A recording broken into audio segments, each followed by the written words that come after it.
그렇다면 지금부터는 부동산 이외의 나머지 지출 부분을 확인해 보도록 하겠습니다. 김 씨는 월 소득이 420만 원임에도 불구하고 지출을 모두 합해보면 마이너스 생활을 하고 계셨습니다. 우선 가장 많은 지출이 사용되고 있는 식비를 포함한 생활비가 120만 원으로 일반적인 1인 가구 지출 금액보다 높게 나타났습니다. 이어 의료미용비로 55만 원, 회사와의 거리가 먼 탓에 교통비는 30만 원이 지출되고 있었습니다. 또한 관리비 등 공과금으로 15만 원, 통신비 11만 원, 건강문화비 10만 원에 부모님 용돈 30만 원을 더해 총 271만 원을 지출하고 계셨는데요.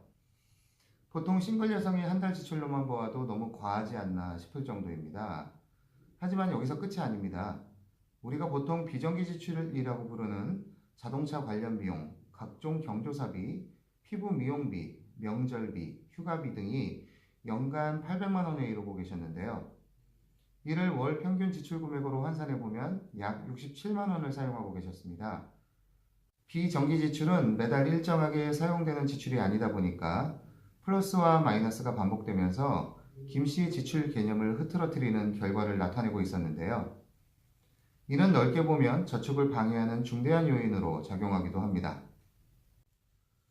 우선 소득이 평균 이상임에도 불구하고 이렇듯 적자를 지속하고 있다는 점은 소비 지출의 문제점만이 아니라 비소비성 지출의 문제점도 파악해서 조정하셔야 합니다.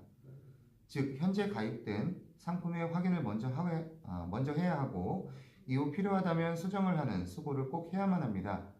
자세한 부분은 뒷부분에 다시 언급하겠지만 김 씨의 경우 전반적인 지출의 조정이 필요하다라고 볼 수 있는 것이죠. 어쨌든 김 씨는 좀 과하다 싶을 정도의 지출을 하고 계신 것으로 보여지고 있습니다. 하지만 주택에 대한 대출도 없으시고 처음 생각하셨던 노후 준비도 일부 시작하신 이 점은 무척 다행스러워 보이기도 합니다. 하지만 이것들을 준비하시면서 보이는 문제점은 방법적인 부분에서 가장 크게 보여집니다. 그렇다면 김 씨의 문제점과 해결 방법에는 어떤 것들이 있을까요? 우선 김 씨는 노후자금 마련과 목돈 만들기, 그리고 재테크라는 재무 목표를 가지고 계셨습니다. 하지만 현재의 지출 습관이나 방법을 통해서는 이러한 목표를 이루시기에는 불가능하다라고 생각됩니다. 홀로 생활하시면서 받으시는 스트레스, 또 직장 생활을 하시면서 받으시는 스트레스를 풀기 위한 방법으로 매달 고정적으로 지출되는 의료 미용비도 매우 높고 생활비도 많이 빠져나가고 있었습니다. 즉, 본인이 생각한 재무 목표를 이루기 위해서는 우선 허리띠를 졸라매실 필요가 있을 텐데요. 외식이나 모임 등에 빠져나가는 지출을 조정하거나 스트레스 해소의 방법을 최소한의 지출로 할 수 있는 방법 등을 강구하는 강제적인 조치 등도 취하셔야 합니다. 또한 통신비도 데이터를 무제한으로 사용하기 위해서 11만 원의 요금을 지출한다고 하셨지만 요즘 나와 있는 요금제를 잘 확인해 보시면 월 5만 원에서 6만 원 정도면 충분히 데이터를 이용하실 수 있기 때문에 필히 조정을 하셔야만 합니다.